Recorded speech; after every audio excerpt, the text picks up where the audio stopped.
La muerte es una de las pocas realidades que todos los seres humanos compartimos sin excepción. Todos los seres humanos. No importa la edad, la condición social, la nacionalidad o los recursos económicos. Todos, tarde o temprano, enfrentaremos esta cita inevitable. La Escritura lo declara claramente en Hebreos capítulo 9, versículo 27. De la manera que está establecido para los hombres que mueren una sola vez y después el juicio. La muerte no es un accidente dentro del plan humano, es la consecuencia de la caída. Cuando el pecado entró al mundo por medio de Adán, la muerte entró con él, por cuanto todos pecaron y están destituidos de la gloria de Dios. Desde entonces, mis amados, cada ser humano nace con esa realidad inevitable. Algún día usted y yo moriremos. Algún día vamos a morir. El hombre puede construir hospitales. El hombre puede desarrollar medicinas. El hombre puede mejorar su alimentación. El hombre puede extender sus años como lo ha hecho, pero jamás podrá eliminar la muerte. La ciencia puede retrasarla, la medicina puede combatirla, pero nadie puede evitarla. La tasa de mortalidad sigue siendo la misma que después de la caída, 100%. Y aunque la sociedad moderna intente ignorarla, entreteniéndose, ocupándose o negándola, la muerte sigue siendo una verdad que nos confronta cada generación, que confronta a cada generación. Por eso Salomón dijo, mejor es ir a la casa de luto que a la casa del banquete. ¿Por qué? Porque la muerte nos recuerda nuestra fragilidad. La muerte nos recuerda nuestra necesidad urgente de nuestro Dios. Eso es lo que nos recuerda, mis amados hermanos, la siguiente dijo. Miren, mis amados, aunque la muerte es una realidad universal, el creyente no la enfrenta como el incrédulo. Eso se lo repetiré. Aunque la muerte es una realidad universal, el creyente no la enfrenta como el incrédulo. Para el mundo, la muerte suele verse como una tragedia definitiva, una pérdida irreparable. Una pérdida irreparable, un final absoluto, un salto hacia lo desconocido. Pero para el cristiano, la muerte tiene un significado completamente distinto. ¿Por qué? Porque Cristo cambió radicalmente nuestra relación con la muerte. Cuando Jesús murió y resucitó, venció la muerte con su poder. Por eso Pablo declara, ¿dónde está, oh muerte, tu aguijón? Oh sepulcro, tu victoria.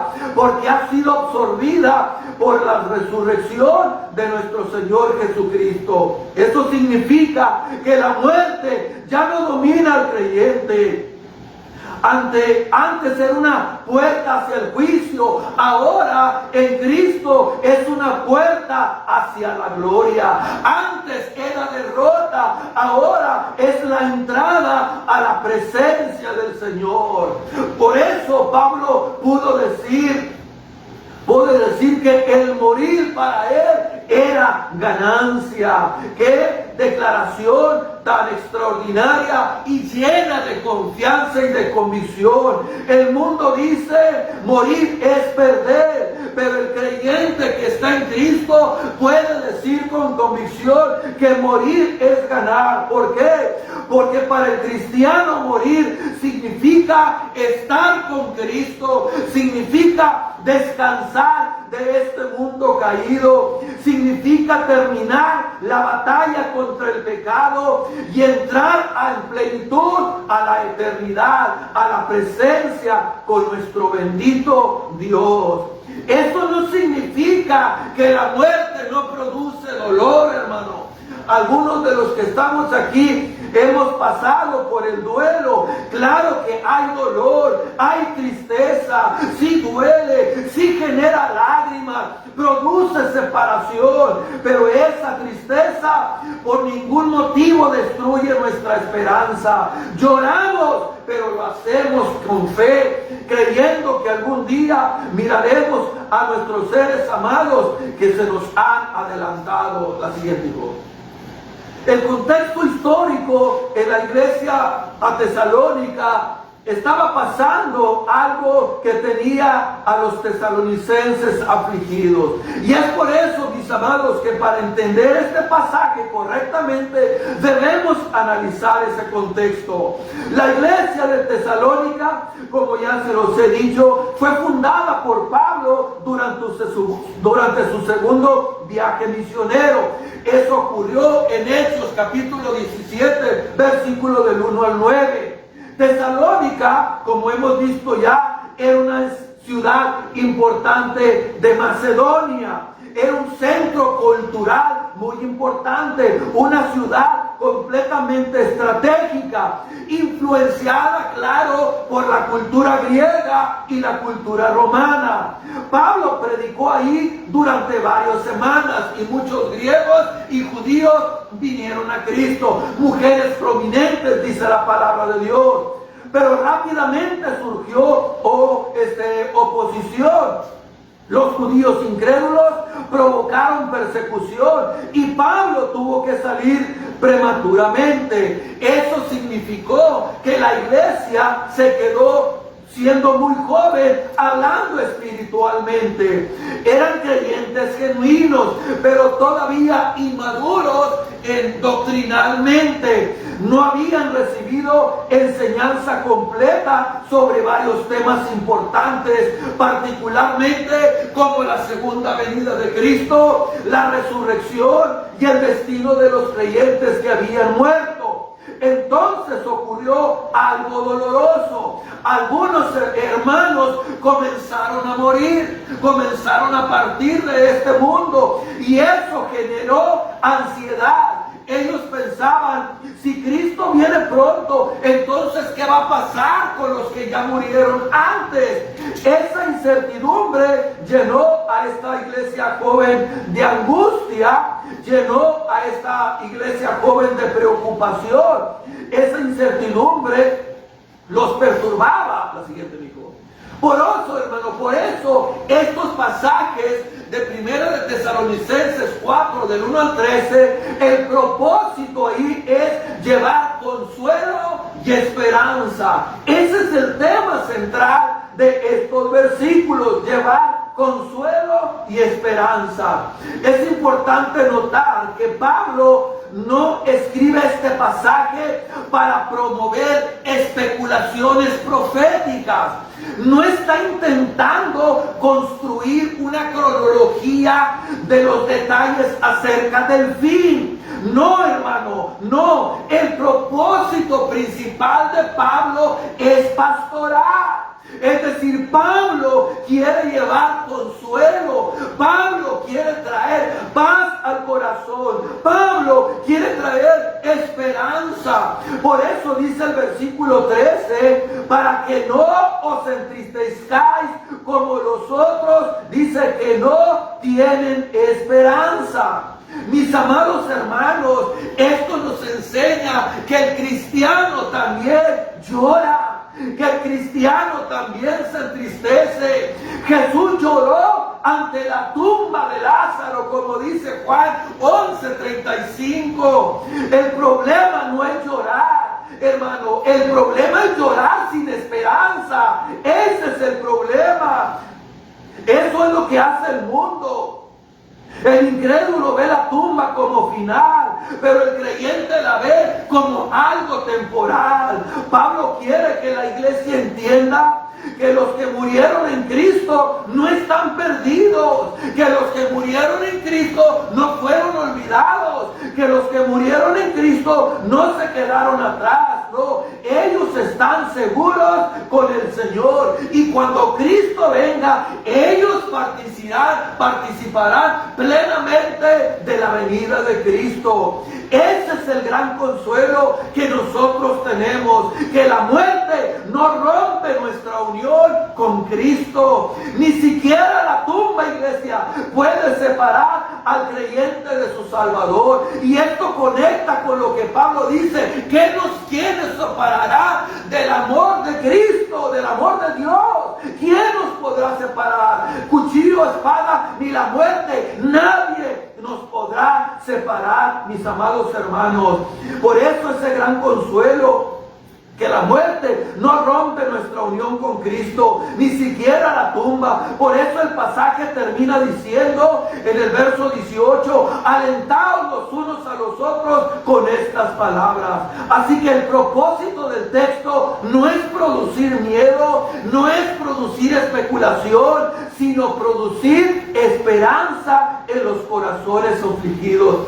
La muerte, querido, como les dije, es inevitable, pero para el creyente no es el final, es simplemente el camino que nos lleva a la reunión eterna con nuestro bendito llamado Salvador. Alabado sea el nombre de nuestro Señor. Dame la siguiente, hijo. Alabado sea el nombre de Cristo, hermano.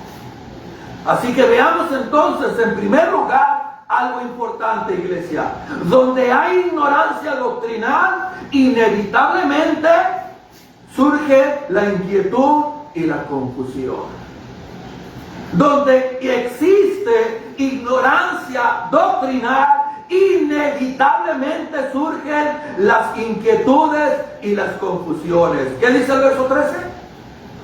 Pero no queremos, hermanos, que ignoréis acerca de los que duermen, para que no os entristezcáis como los demás, como hacen los demás que no tienen esperanza. No quiero que ignoren este punto acerca de los que mueren, para que no te entristezcas como los otros que no tienen esperanza. Por eso, donde hay ignorancia doctrinal, inevitablemente surge la inquietud y la confusión. Así que Pablo comienza diciéndole a los creyentes de Tesalónica que no quiere que permanezcan en ignorancia acerca de los hermanos que habían muerto. ¿Por qué era tan importante esto, iglesia? Porque la ignorancia espiritual tiene efectos, produce temor, produce tristeza y produce confusión. Cuando las personas no entienden correctamente la verdad de Dios, fácilmente se llenan de ansiedad y se llenan de inquietud. Por eso la preocupación de Pablo no era simplemente enseñar profecía o satisfacer la curiosidad de las personas de aquel tiempo, quién era el anticristo, o reunir los detalles del fin del mundo y las características de la segunda venida de Cristo. No, ese no es el enfoque de Pablo en estos versículos. El enfoque principal era pastoral. Pablo quiere consolar a los creyentes que están sufriendo por la muerte de sus seres amados. Ese es el énfasis. Estos hermanos estaban pasando por un tiempo de dolor y ellos tenían muchas preguntas, como usted y yo también nos hemos hecho muchas preguntas. ¿Qué pasó con los creyentes que han muerto? ¿Dónde es que están ahora? ¿Van a participar acaso del arrebatamiento de la iglesia? ¿Se van a perder la resurrección y la gloria futura? Aunque Pablo ya les había enseñado estas doctrinas cuando estuvo con ellas. Hermano, una cosa es conocer una verdad bíblica y otra muy distinta, saber cómo aplicarla en medio del sufrimiento. Es muy diferente. Una cosa es conocer verdad bíblica. Una cosa es decir, Dios está aquí, pero otra es muy distinta decirlo en medio del dolor, en medio de la tristeza y en medio del sufrimiento. Por ejemplo, muchos creyentes saben que Dios es soberano, pero cuando llega una prueba fuerte o la muerte de un ser amado, es difícil descansar en esa verdad. Y todos hemos pasado por ahí. Es difícil a veces, hermano. Es ahí donde la doctrina debe bajar del entendimiento a nuestro corazón. Dame la siguiente. A nuestro corazón. Pablo les explica que los creyentes que han muerto son descritos como los que duermen. Pero esto no significa que estén inconscientes, como algunas sectas sugieren, o que estén dormidos literalmente esperando la resurrección. No. La Biblia enseña claramente que cuando un creyente muere, su alma va inmediatamente a la presencia de nuestro Señor. ¿Qué le dijo Cristo al ladrón en la cruz? Hoy estarás conmigo en el paraíso. Lucas 23:43. Y Pablo mismo dijo, preferiría partir y estar con Cristo, que es muchísimo mejor. Filipenses 1:23. También dijo en 2 Corintios 5:8, ausentes del cuerpo, presentes ante el Señor. Entonces el creyente que muere está consciente y gozándose en la presencia de Cristo. Lo único que duerme es el cuerpo, porque un día será levantado en la resurrección.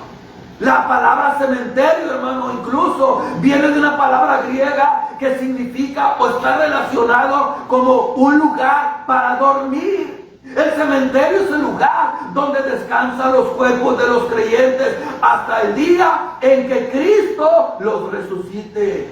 Por eso, Pablo enseña que los cristianos no deben de entristecerse como los incrédulos. Ellos no tienen esperanza.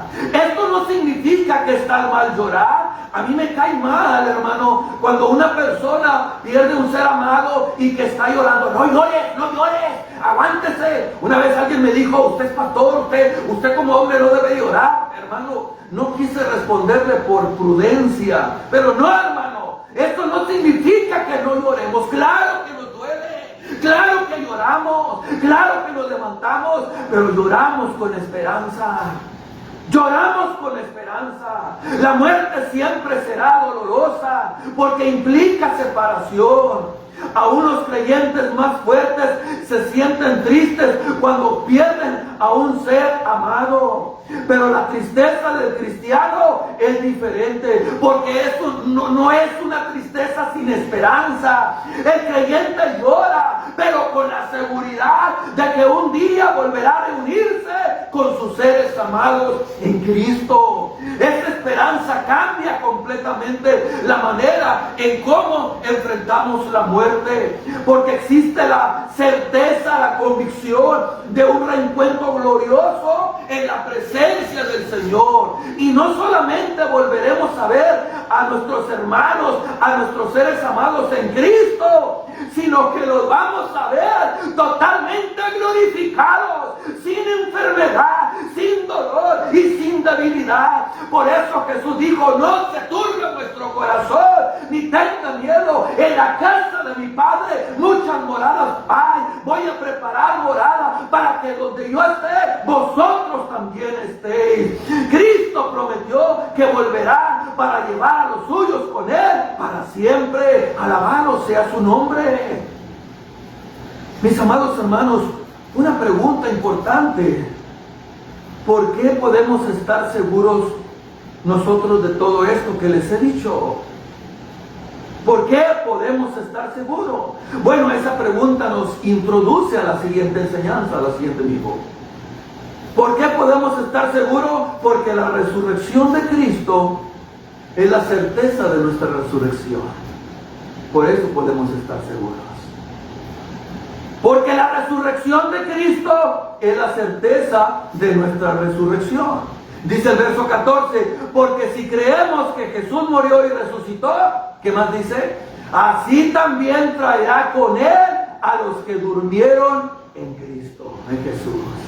Si tú crees que Él murió y resucitó, entonces aquel ser amado que ha fallecido también lo traerá cuando Él venga.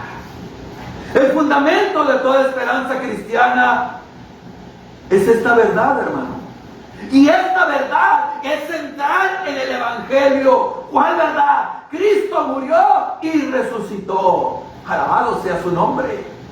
Hermano, eso no es simplemente una doctrina más, no, es el corazón de nuestra fe. Si creemos que Jesús venció la muerte al resucitar, entonces también creemos que nosotros venceremos la muerte por medio de Él. Y Pablo desarrolla esta misma verdad de una manera amplia en 1 Corintios capítulo 15, el gran capítulo de la resurrección. Ahí enseña que Jesús verdaderamente resucitó y da varias pruebas, incluyendo su propia experiencia, porque el mismo Cristo resucitado se le apareció a él camino a Damasco. Ese encuentro cambió completamente su vida, porque pasó de ser perseguidor de la iglesia a ser un apóstol de Cristo. Ahí enseña que si Cristo no hubiera resucitado, nuestra fe entonces sería inútil. Nuestra predicación sería vana y nuestra esperanza sería falsa. Dice Pablo en 1 Corintios 15, versículos 14 al 19. Pero Pablo afirma en el verso 20, mas ahora Cristo ha resucitado de los muertos, primicia de los que durmieron es hecho. Hermano, Cristo resucitó. Tenemos la seguridad de que nosotros también resucitaremos. Ahora, ¿qué significan las primicias? En el Antiguo Testamento, las primicias eran los primeros frutos de la cosecha. Una garantía de que vendría una cosecha mayor. Así que Pablo usa la imagen para enseñarnos que la resurrección de Cristo es el primer fruto y que nosotros seremos la gran cosecha que vendrá después. Aleluya. En otras palabras, porque Cristo resucitó, también resucitaremos. ¿Por qué? Porque usted y yo estamos unidos con Cristo. Además, Pablo explica que estamos unidos con Cristo, así como un cuerpo está unido a su cabeza. Si la cabeza vive, el cuerpo también vivirá. Y si la cabeza es Cristo y Él resucitó, entonces el cuerpo, que es su iglesia, también resucitará. Esa es la seguridad y la certeza del creyente. La siguiente cosa. Así que donde falta claridad doctrinal, entonces va a surgir, hermano, angustia. Va a surgir angustia espiritual. En la iglesia de Tesalónica había preocupación, porque algunos creyentes habían muerto y muchos se preguntaban qué pasará con ellos cuando Cristo regrese por segunda vez. Algunos de ellos pensaban que los creyentes que habían muerto podían perderse la venida de Cristo. Pablo le responde en el verso 15 claramente: no precederemos a los que durmieron. No precederemos a los que durmieron, dice el apóstol Pablo. No nos vamos a quedar de la misma manera. Vamos a resucitar, dice Pablo, vamos a levantar, los muertos en Cristo van a resucitar primero. Alabado sea el nombre de nuestro bendito y Salvador Jesucristo. Permítame un momento, hermanos, porque esta cosa parece que se me trabó.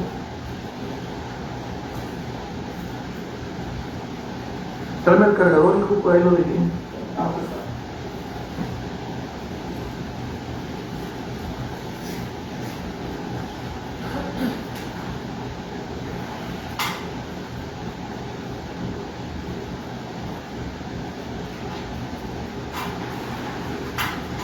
Va a decir un hermano, es el diablo, hermano. No, hombre, hermano, se me olvidó conectarlo.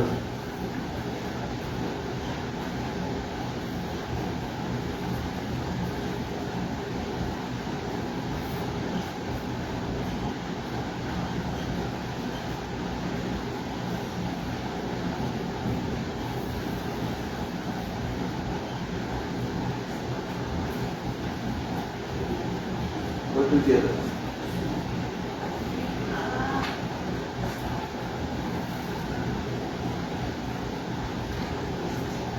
Y qué triste, mis amados hermanos, cuando las personas no tienen esta convicción que nosotros tenemos.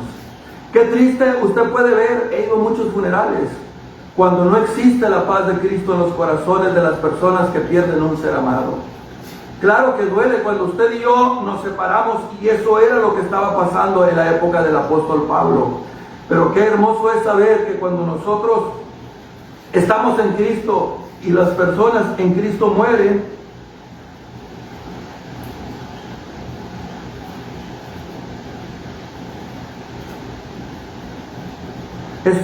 no es un adiós, es hasta pronto. Es un hasta pronto. Y a veces hay cosas que nunca vamos a entender, pero cuando usted y yo tenemos esa seguridad produce esperanza en nuestro corazón, porque la muerte al final del día es la carroza que nos llevará a la presencia de nuestro bendito Dios y Salvador. Y eso era lo que estaba pasando Pablo. Así que le dice a los creyentes de Tesalónica: no, ustedes no son como ellos, ustedes no son como los del mundo. Estos que han partido no van a quedarse, ellos van a participar de la resurrección, porque cuando Cristo regrese, dice, los muertos en Cristo resucitarán primero. Qué hermoso va a ser. Y va a ser algo tan hermoso, hermano, que al momento de resucitar los muertos, al momento de levantarse, los que estemos vivos, mire, Pablo dice, los que estemos vivos, probablemente Pablo creía que cuando Cristo viniera,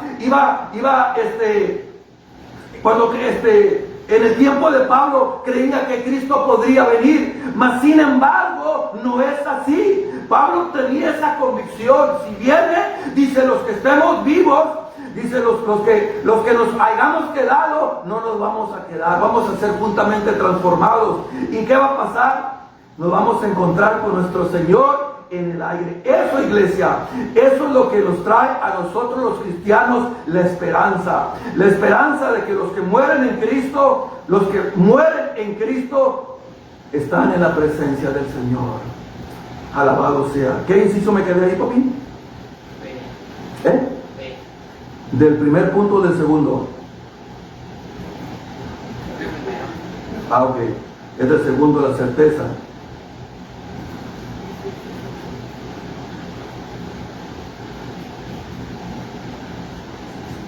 Como les decía, hermanos, Pablo explica que usted y yo estamos unidos al cuerpo de Cristo, así como el cuerpo está unido a la cabeza. Si la cabeza tiene vida, el cuerpo también vivirá. Y si la cabeza, que es Cristo, resucitó, entonces ¿qué va a pasar con el cuerpo, que es la iglesia? Entonces ese es el argumento de Pablo. También la iglesia o los muertos en Cristo van a resucitar. Es por ello, iglesia, que donde existe falta de claridad doctrinal, siempre va a haber angustia en nuestros corazones. Eso era lo que estaba pasando en Tesalónica. Por eso Pablo les dice: no se confundan. Ustedes no precederemos a los que durmieron. Va a ser a la par. Así como los muertos van a resucitar en ese momento, en un abrir y cerrar de ojos, cuando ellos se levanten, nosotros vamos a ser transformados y a la vez vamos a recibir al Señor en el aire. Es decir, que los creyentes que estén vivos cuando Cristo regrese, hermano, no tendrán ninguna ventaja aquellos que ya murieron. Al contrario, los muertos en Cristo, dice Pablo, van a resucitar primero. Esto no significa que los creyentes que partieron ya no serán olvidados o excluidos. No, hermano, tendrán un honor en su presencia en ese gran día. Alabado sea su nombre. Sus almas que ahora están en el camposanto, en el panteón. Sus almas que están los cuerpos están ahí, pero sus almas están en la presencia de Cristo, van a ser reunidas con cuerpos totalmente glorificados. Pablo también menciona la posibilidad de que él mismo, como les decía, estuviera vivo cuando Cristo regresara. Porque dice, nosotros los que vivimos. Ahora, la pregunta es la siguiente. ¿Significa eso que Pablo pensaba que sabía cuándo sería la venida de Cristo? ¿Acaso él tenía un calendario, tenía la fecha como hoy día que muchos le han puesto fecha? No, hermano, no. Por eso él habla de esa posibilidad como algo que podía suceder en su tiempo. Como algo que podía suceder en su tiempo.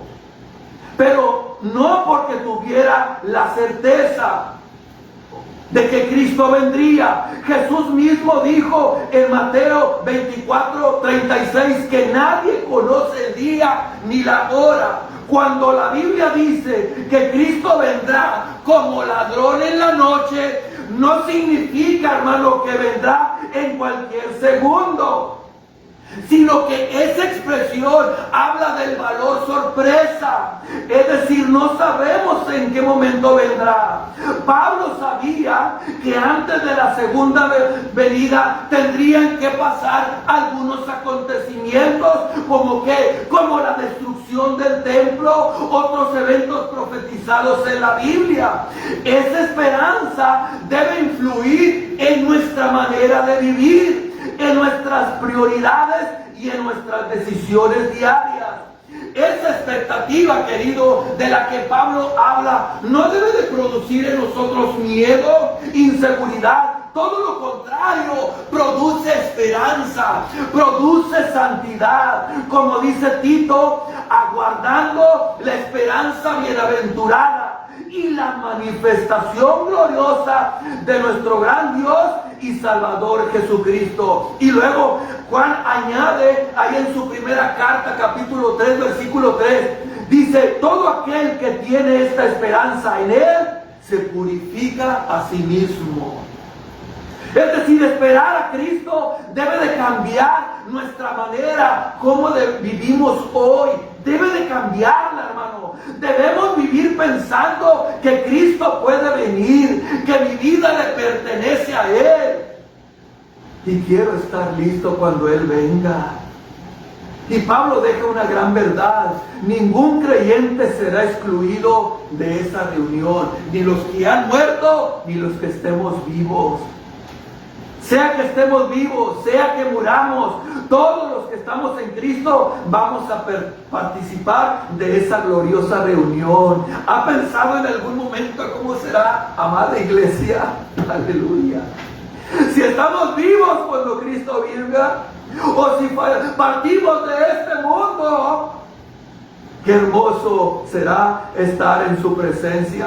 Por eso, para el creyente, la muerte no es una derrota, es una separación temporal. Y nuestra esperanza está ahí. Un día estaremos para siempre con el Señor, para siempre. Este es el gran consuelo del pasaje. El gran consuelo. ¿Se ha preguntado eso, hermano? Ausentes del cuerpo, presentes al Señor.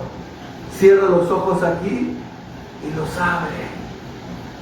Como platicaba con el hermano Fidel, sin ningún dolor, ningún pesar. Ya no hay enfermedad, ya no pienso mal, ya no hay luchas. A veces me pongo a pensar en ese momento.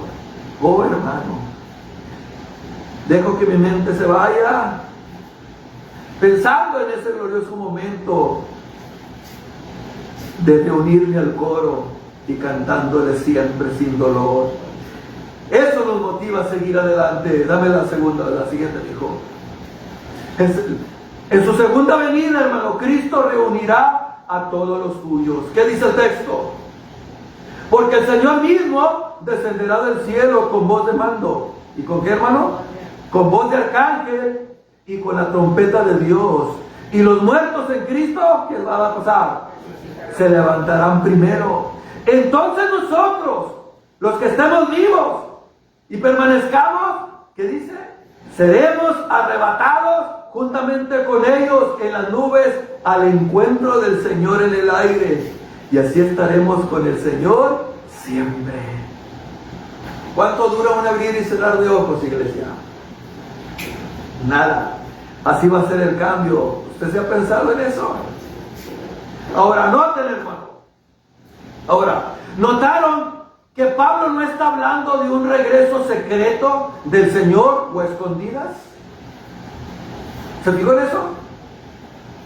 Que Pablo no menciona un arrebatamiento secreto, a escondidas, que nadie sepa.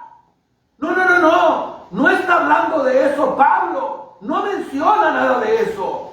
Su regreso en gloria será bien ruidoso, hermano. Es lo que Pablo está diciendo. Eso es lo que está diciendo aquí. Como cuando Dios descendió al monte Sinaí para darle la ley al pueblo y hacer un pacto con Israel.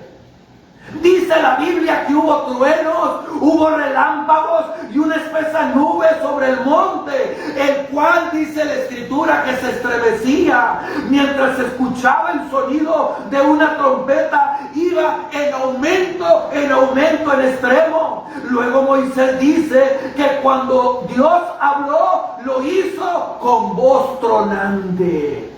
Con voz tronante. Ve cómo se parece a lo que Pablo está diciendo aquí, porque el Señor mismo descenderá del cielo con voz de mando. Con voz de mando, la voz del mismo Cristo, no solo anunciando que la hora final ha llegado, sino también llamando a los que son suyos a salir del sepulcro. Esa voz que resucitó a Lázaro volverá a resonar desde el cielo, así como dijo: Lázaro, sal fuera. Y Lázaro, aún estando muerto, oyó su voz y salió de la tumba. Así también ocurrirá con todos aquellos que han muerto en Cristo. Cuando escuchen la hermosa voz de Cristo, se levantarán de la tumba. Alabado sea el Señor. Cristo, hermano, con voz de mando llamará a cada uno de los suyos.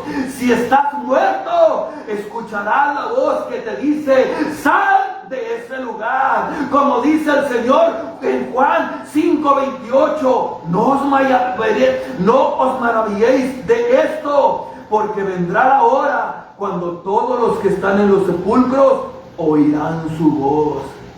Cristo vuelve con voz de mando. Pero note que Pablo también dice que será con voz de arcángel. ¿Sí vio eso?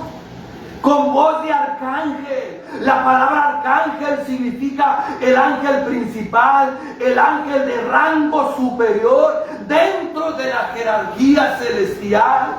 En la Biblia se menciona explícitamente el arcángel Miguel y Gabriel, aunque Pablo no especifica cuál será.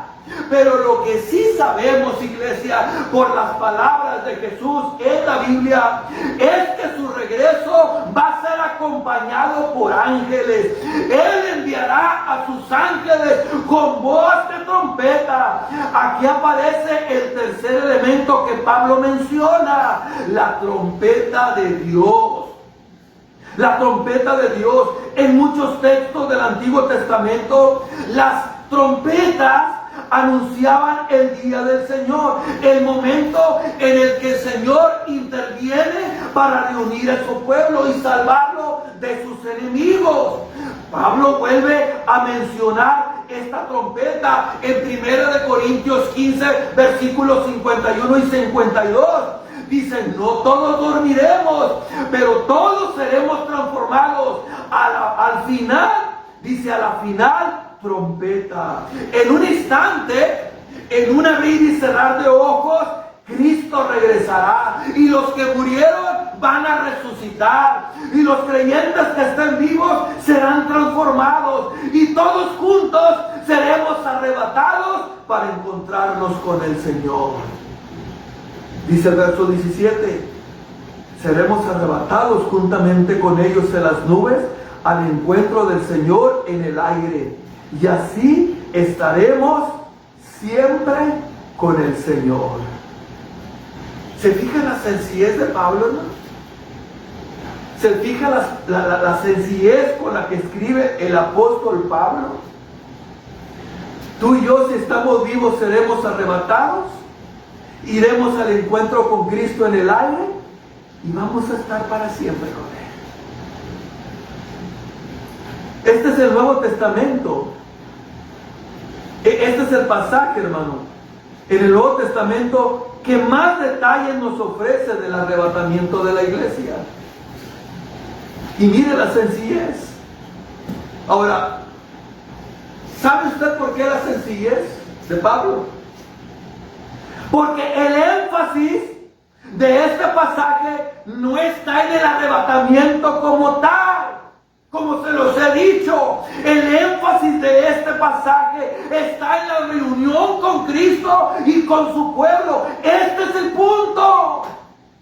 Este es el énfasis, nuestra reunión con Cristo, con su pueblo. La profecía bíblica no fue, iglesia, para satisfacer, no nos fue dada para satisfacer nuestra curiosidad sobre el futuro, como si la Biblia fuera un periódico adelantado. No, la profecía bíblica fue dada para alimentar nuestra esperanza y de esta manera así usted y yo poder vivir en santidad.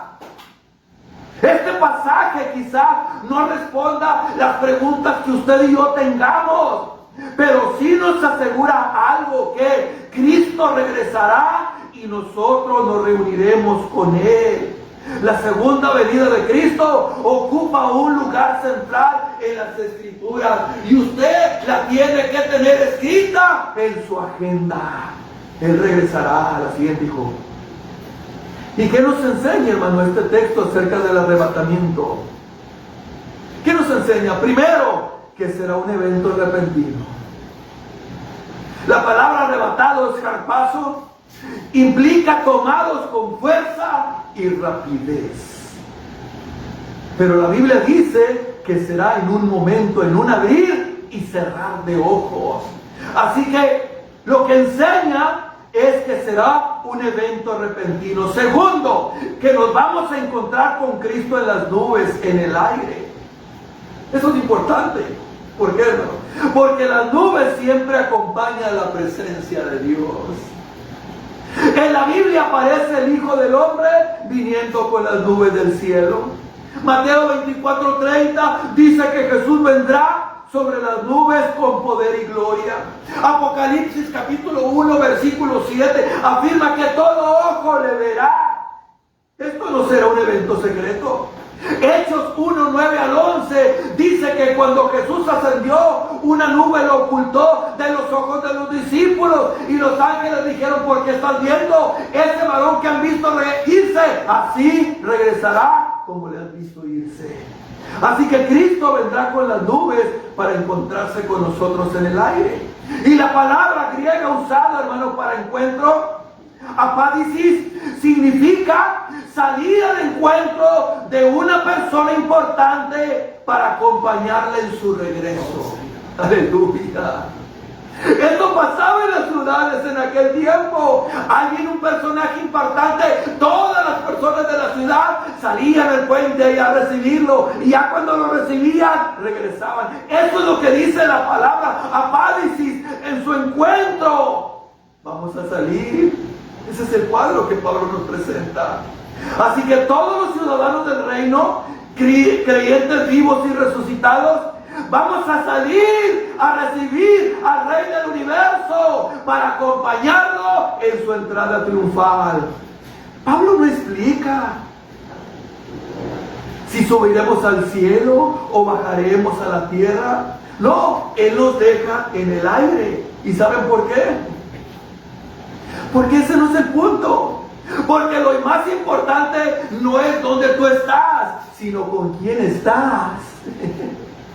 ¿Con quién estás? Y Pablo le resume así: así estaremos siempre con el Señor. Ese es el énfasis, siempre con el Señor. No importa el lugar, lo que importa es que estaremos para siempre con nuestro Salvador. Por eso, hermano, cuando Cristo venga en su segunda venida, va a venir para ser glorificado en sus santos y para traer juicio sobre quienes no obedecen el Evangelio.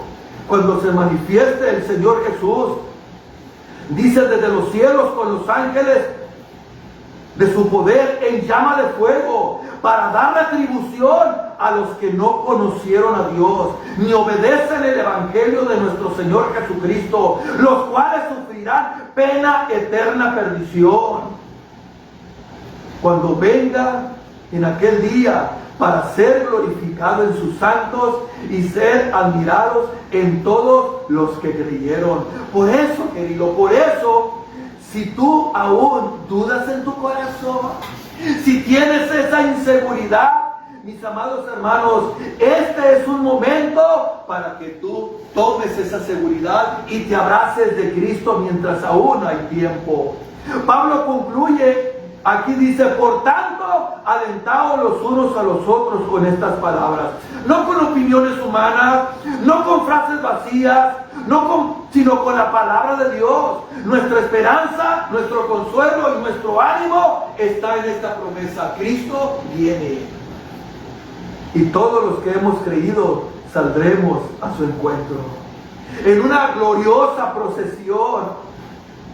No, hermano, para nunca separarnos jamás de Él, ni de aquellos hermanos y seres amados que han partido con el Señor. Entonces te pregunto, ¿dónde está tu esperanza? ¿Vives tú realmente esperando el regreso de Cristo? Porque esa esperanza transforma la vida, purifica el corazón y los fortalece en medio del dolor. Oh, mis amados hermanos, que tú y yo podamos decir cada día con seguridad, sinceridad y gozo: Maranata, Cristo viene, y yo estaré con Él. Aleluya.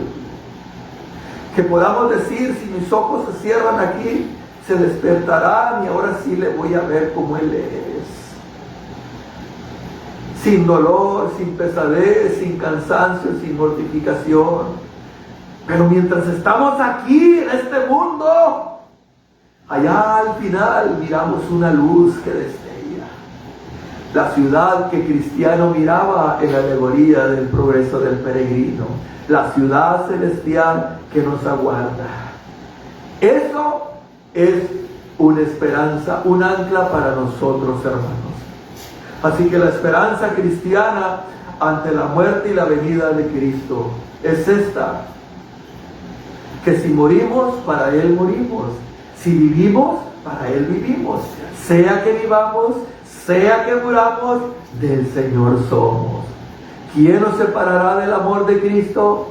Nada. Nada, mis amados hermanos. Y si nos toca cruzar el Jordán, estaremos con Cristo. Pero si estamos vivos cuando Él regrese, qué hermoso va a ser. Estaremos en nuestras labores, iglesia, en nuestros trabajos, haciendo nuestras actividades, cuando de repente en un abrir y cerrar de ojos Él aparecerá para estar para siempre con Él. Ese es el mensaje de este pasaje: llevar consuelo y esperanza ante la muerte. Amén, hermano. Póngase de pie en esta tarde.